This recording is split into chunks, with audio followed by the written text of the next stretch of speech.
नमस्कार साथियों, आप सभी का संस्कृति आईएएस के यूट्यूब चैनल पे स्वागत है।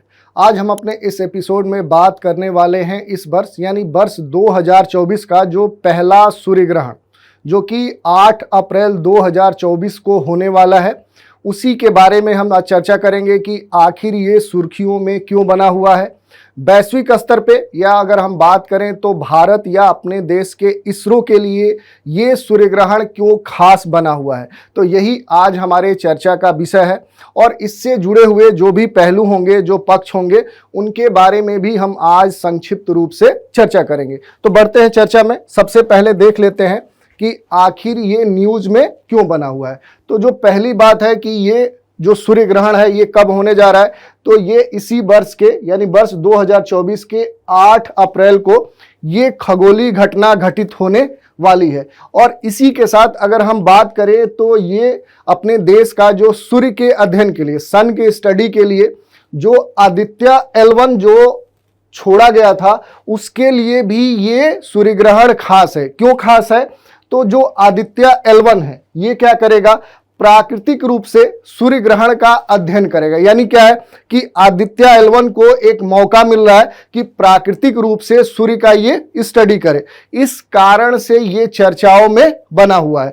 और इसी के साथ अगर हम बात करें कि आखिर ये वैश्विक स्तर पे क्यों खास है, तो मूल रूप से क्या है कि जो नॉर्थ अमेरिका है और वहाँ के जो मैक्सिको है, यूएसए है यानी संयुक्त राज्य अमेरिका है, कनाडा है, उस क्षेत्र में ये जो घटना घटित हो रही है ये लगभग 50 वर्षों के बाद घटित होने को मिल रही है। इस कारण से भी ये चर्चा में है। और ये फिर अगली जो ये घटना घटित होगी उस क्षेत्र में, ये लगभग 54 वर्षों बाद देखने को मिलेगी। यानी वर्ष 2078 में इस क्षेत्र यानी कि मैक्सिको, यूएसए, कनाडा में ये पूर्ण सूर्य ग्रहण की घटना देखने को मिलेगी। तो इस कारण से ये नॉर्थ अमेरिका के लिए खास बना हुआ है। और इसी के साथ अगर हम बात करें भारत का, तो भारत में क्या है कि ग्रहण के दौरान जो आदित्य L1 है, ये जो उपग्रह है, ये क्या करेगा कि जो सूर्य का कोरोना होता है उसका विशेष अध्ययन करेगा। और इसी कारण से ये कहा जा रहा है कि आदित्य L1 को प्राकृतिक रूप से एक मौका मिल रहा है कि वो क्या करे कि सूर्य का स्टडी करे। और इसमें क्या किया जाएगा कि पृथ्वी पर जो ग्रहण से संबंधित जो इमेजेस होंगी, जो तथ्य होंगे, जो फैक्ट्स होंगे, उनकी तुलना आदित्य L1 से लिए गए जो इमेज हैं, जो उससे जुड़े हुए जो तथ्य हैं, उनसे कंपैरिजन किया जाएगा और उनका अध्ययन किया जाएगा। इस कारण से भी ये चर्चा में बना हुआ है। तीसरी जो बात है कि जो सूर्य का जो कोरोना है, इसके बहुत सारे ऐसे प्रश्न हैं जो आज भी वर्तमान में अनसुलझे हैं, वो सुलझाए नहीं जा सके हैं। तो ये एक उम्मीद कर रहा है इसरो या जो वैश्विक स्तर पे जो विभिन्न वैज्ञानिक हैं, जो संगठन है, उनका ये मानना है कि शायद इस बार के इस सूर्य ग्रहण में वो जो प्रश्न है शायद वो सुलझ सके। तो इस कारण से भी ये हमारे लिए महत्वपूर्ण है। और इसी के साथ एक और घटना देखने को मिलने वाली, यानी इस सूर्य ग्रहण के समय क्या है कि लगभग 7.5 मिनट का इस पूरे क्षेत्र में जहां ये पूर्ण सूर्य ग्रहण देखने को मिलेगा, तो वहां पर क्या है कि एक धूमकेतु भी देखने को मिलेगा, जो कि इस क्षेत्र में अगर हम बात करें तो 71 वर्षों के बाद ये वहां पर दिखाई देगा। और इस अगर धूमकेतु की बात करें कि आखिर इसका नाम क्या है, तो इसका नाम है 12P बाई पोन्स, कह सकते हैं कि वहां पे वृक्ष। तो ये क्या है कि इस कारण से भी ये पूरी तरह से जो सूर्य ग्रहण है ये चर्चाओं में बना हुआ है। तो आज इसी कारण से इससे जुड़े हुए जो महत्वपूर्ण तथ्य हैं, जो सूचनाएं हैं, उनके बारे में हम संक्षिप्त रूप से चर्चा करेंगे। अब देख लेते हैं इससे जुड़े हुए कौन से तथ्य हैं, यानी ये जो सूर्य ग्रहण है आखिर ये क्यों खास बना हुआ है। तो जैसे हमने पहले ही बताया कि इसको एक खास नाम दिया गया। नाम क्या दिया गया है? Great north American solar Eclipse. यानी कि ये जो क्या है कि जो सूर्य ग्रहण नॉर्थ अमेरिका के मैक्सिको, यूएसए और कनाडा में कह सकते हैं कि ये टोटली इक्लिप्स होगा, पूर्ण सूर्य ग्रहण होगा, तो इसको खास नाम दिया गया। ये नाम आपके लिए क्या है? इंपॉर्टेंट है। इसी के साथ अगर हम बात करें कि इसका पाथ क्या है, ठीक है, तो जो पाथ है वो क्या है कि इधर अगर ये नॉर्थ अमेरिका का आप मैप देख रहे हैं तो इसमें क्या है कि यहां पर ये मैक्सिको है, तो मैक्सिको के बाद क्या है कि ये यूएसए है, और यूएसए के बाद क्या है कि जो देश है वो है कनाडा। तो ये क्या है कि इसका ये पाथ दर्शाया गया है, ये भी आपके लिए महत्वपूर्ण है। इस क्षेत्र में ये जो घटना घटित हो रही है ये लगभग 50 वर्षों के बाद घटित हो रही है, यानी देखने को मिल रही है। तो इस कारण से भी वैज्ञानिकों की खास पैनी नजर इस सूर्य ग्रहण पे है। और अगर हम बात करें तो इस पूरे क्षेत्र में फिर से ये घटना कितने वर्षों बाद देखने को मिलेगी, तो वो लगभग 54 वर्षों बाद ये फिर से जो कह सकते हैं खगोलीय घटना है इस क्षेत्र में देखने को मिलेगी। यानी कि ये कब दिखेगी, तो ये आने वाले वर्ष 2078 में फिर से यहां पर कह सकते हैं कि टोटली इक्लिप्स या पूर्ण सूर्य ग्रहण देखने को मिलेगा। तो इस कारण से ये काफी चर्चाओं में बना हुआ है। इसी कारण से ये कहा जा रहा है कि ये इस क्षेत्र की एक दुर्लभ खगोलीय घटना है। अब बात कर लें कि भारत के संदर्भ में कि क्या भारत में भी ये पूर्ण सूर्य ग्रहण देखने को मिलेगा, तो नहीं। भारत में क्या है कि ये सूर्य ग्रहण जो पूर्ण हो रहा है यानी जो टोटली इक्लिप्स है ये देखने को नहीं मिलेगा। और ये जो सूर्य ग्रहण हो रहा है यानी जो ये पूर्ण सूर्य ग्रहण हो रहा है इसमें क्या देखने को मिलेगा, तो ये क्या है कि लगभग 7.5 मिनट के लिए क्या हो जाएगा कि पूरा जो भी ये क्षेत्र होगा जहां ये घटना देखने को मिलेगी वहां पर अंधेरा छा जाएगा। तो ये क्या है कि इससे जुड़े हुए जो महत्वपूर्ण तथ्य थे उनकी हमने चर्चा कर ली। अब इसी के साथ जैसे अगर हम बात करें कि भारत के संदर्भ में ये जो टोटली इक्लिप्स जो 8 अप्रैल की घटना है ये क्यों महत्वपूर्ण है, तो इसके बारे में अगर देखें तो भारत का जो आदित्य L1 है ये अपनी तरह का पहला उपग्रह है जो सूरज के या सूर्य के अध्ययन के लिए छोड़ा गया है। तो इस कारण से ये हमारे लिए महत्वपूर्ण है। दूसरी बात कि अभी तक जो आदित्य L1 था इसको जितने भी टेस्ट दिए गए ये सभी टेस्टों में सफल साबित हुआ है। इस कारण से क्या है कि इस बार जो कहा जा रहा है कि जो आदित्य L1 है ये क्या करेगा कि प्राकृतिक रूप से इसको जो सूर्य ग्रहण है इसके अध्ययन का अवसर प्राप्त हो रहा है। तो ये देखा जाएगा कि इस बार ये अपने टेस्ट में कितना सफल होता है। दूसरी अगर हम बात करें तो जो Aryabhatta research institute of observational sciences है इसकी टीम क्या है कि संयुक्त राज्य अमेरिका के टेक्सास प्रांत में जाकर क्या करेगी, अध्ययन करेगी। और इस सूर्य ग्रहण से जुड़े हुए जो भी इमेज है, जो चित्रण है और जो इससे जुड़े हुए जो फैक्ट्स हैं, जो कंसेप्ट है, तथ्य है, उनके बारे में कलेक्शन करेगी। और इन सारे तथ्यों इमेज को क्या करेगी कि जो आदित्य L1 है इसके द्वारा जो भी प्रदान किए गए इमेज होंगे, जो फैक्ट्स होंगे, उनसे क्या करेगी, कंपैरिजन करेगी, तुलना करेगी। और दोनों तस्वीरों में अंतर के आधार पर कुछ खास निष्कर्ष निकाले जाएंगे। और इसी के साथ क्या है कि जो जमीनी और आसमानी जो लैंग्वेज L1 है, ठीक है, इसमें जो अध्ययन का अंतर होगा उस पर भी स्टडी किया जाएगा। और इससे क्या होगा कि जो सूर्य का कोरोना वाला जो कह सकते हैं कि जो भाग है उसके बारे में ये संभावना व्यक्त की जा रही है कि जो भी बहुत सारे अनसुलझे जो रहस्य हैं वो उनसे शायद इस पे पर्दा उठ सके, यानी उनके बारे में हमें पता चल सके। तो ये क्या है कि इस कारण से भारत के संदर्भ में ये हमारे लिए खास बना हुआ है। और इसी कारण से कहा जा रहा है कि चूंकि भारत में ये सूर्य ग्रहण देखने को नहीं मिलेगा लेकिन इससे जुड़े हुए जो तथ्य आदित्य L1 प्रस्तुत करेगा तो उसके आधार पे क्या किया जाएगा, विश्लेषण किया जाएगा और बहुत सारे ऐसे प्रश्न शायद संभावित रूप से हल हो पाए जो अभी तक हल नहीं हुए थे। तो इस कारण से ये चर्चा में बना हुआ है। इसी के साथ कुछ टर्म्स हैं, जैसे अगर हम बात करें कि आखिर ये जो कोरोना है ये क्या होता है, तो अगर बात करें तो सूर्य का जो सबसे बाहरी आवरण है, जो कह सकते हैं कि उसका जो वायुमंडल है उसका सबसे बाहरी जो भाग होता है उसी को हम क्या बोलते हैं, कोरोना बोलते हैं। और ये क्या है कि सूर्य की सबसे कह सकते हैं चमकीली सतह होती है और इससे क्या है कि गर्म या कह सकते हैं कि लाल लपटें निकलती रहती हैं जो काफी ऊंचाई तक जाती हैं। दूसरी बात कि इसे क्या है कि किसी खास विशेष उपकरण के द्वारा ही देखा जा सकता है। तो क्या है कि सामान्य आंखों से हम कोरोना को नहीं देख सकते। इसी कारण से जब भी सूर्य ग्रहण होता है तो ये आपके लिए विशेष निर्देश जारी किए जाते हैं कि नंगी आंखों से यानी बिना किसी विशेष उपकरण के ऐसे ग्रहण को आप मत देखिए, इसके प्रभाव आपकी आंखों पर भी पड़ सकते हैं।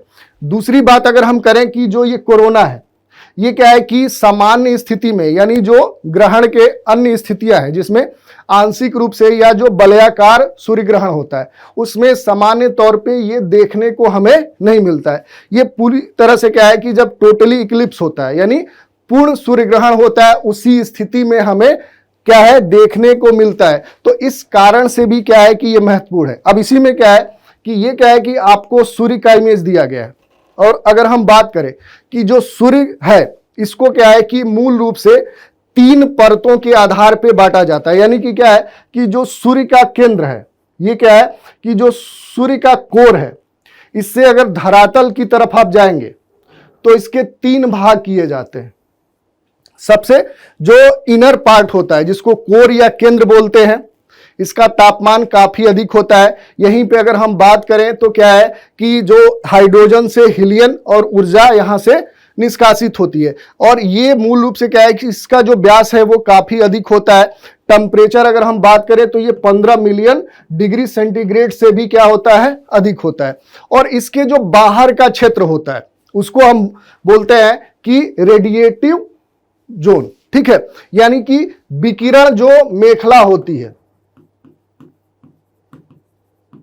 और उसके बाहर हम जाएंगे तो उसको हम बोलते हैं कन्वेक्टिव जोन, यानी जो संवहनी मेखला होती है।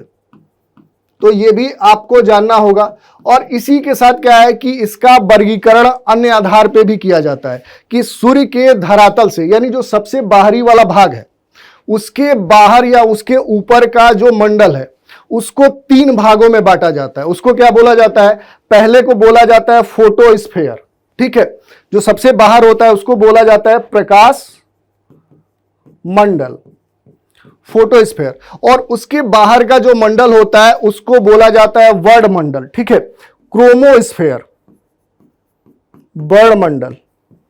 और इसके बाहर का जो क्षेत्र होता है उसी को बोला जाता है कोरोना। तो ये सबसे बाहरी भाग होता है जिसको क्या बोला जाता है?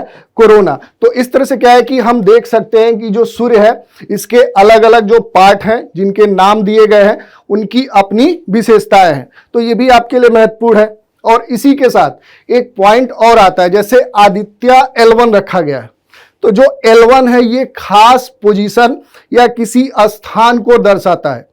ये किस प्रकार के स्थान को दर्शाता है कि जहां पर 2 जो सेलेस्टियल बॉडीज हैं उनके आपस में जो ग्रेविटेशनल फोर्स हैं वो बैलेंस आउट हो जाए।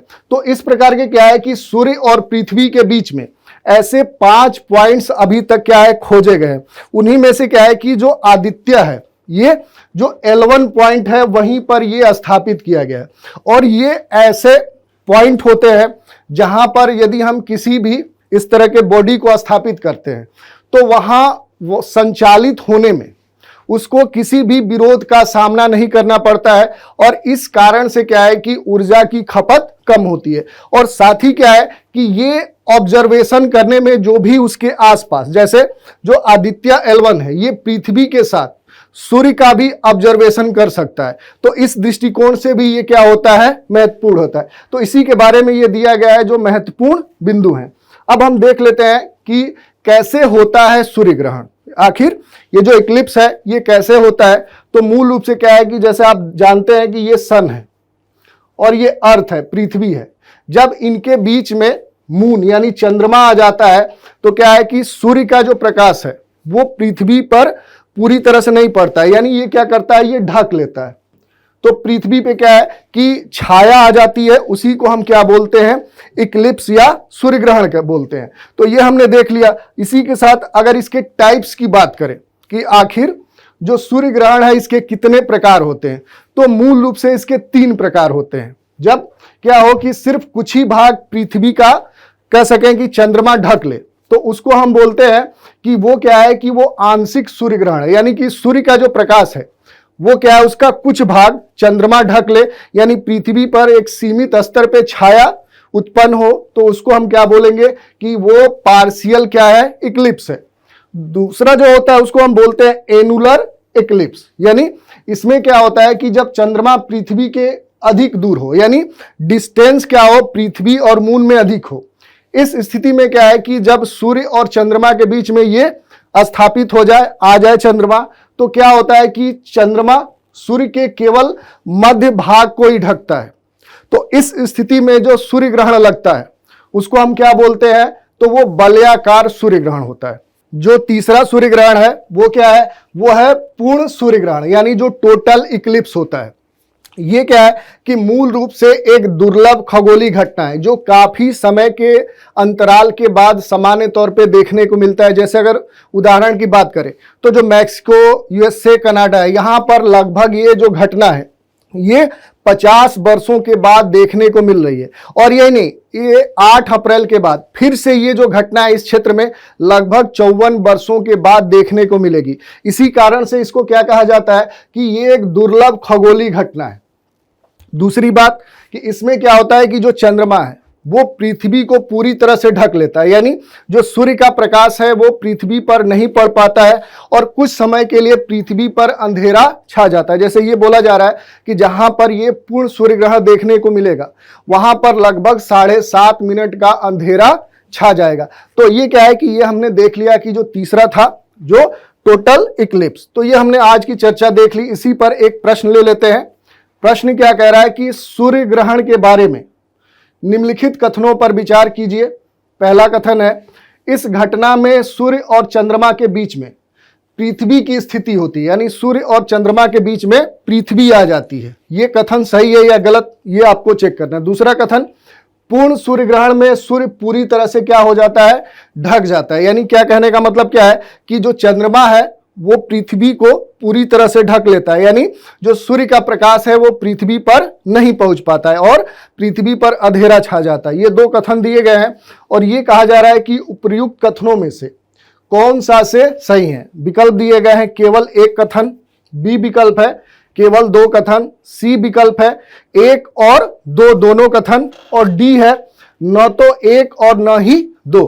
तो ये हमने आज देख लिया कि जो 8 अप्रैल को जो कह सकते हैं कि वैश्विक स्तर पे जो नॉर्थ अमेरिका का है, जहां पर मैक्सिको, यूएसए, कनाडा में जो टोटल इक्लिप्स यानी पूर्ण सूर्य ग्रहण की एक दुर्लभ खगोलीय घटना देखने को मिलने वाली है, उसके बारे में हमने चर्चा कर ली। इसी के साथ देखा कि ये क्यों खास बना हुआ है, यानी देश के अपने इसरो या जो विश्व के अन्य देश हैं, जो वैज्ञानिक हैं, जो संगठन है, उनके लिए ये जो सूर्य ग्रहण है 8 अप्रैल 2024 का, ये क्यों खास है और इससे जुड़े हुए जो भी तथ्य थे उनके बारे में भी हमने संक्षिप्त रूप से चर्चा कर ली। तो आज के इस एपिसोड में इतना ही। नए एपिसोड में एक नए विषय के साथ फिर मिलेंगे, तो तब तक के लिए धन्यवाद।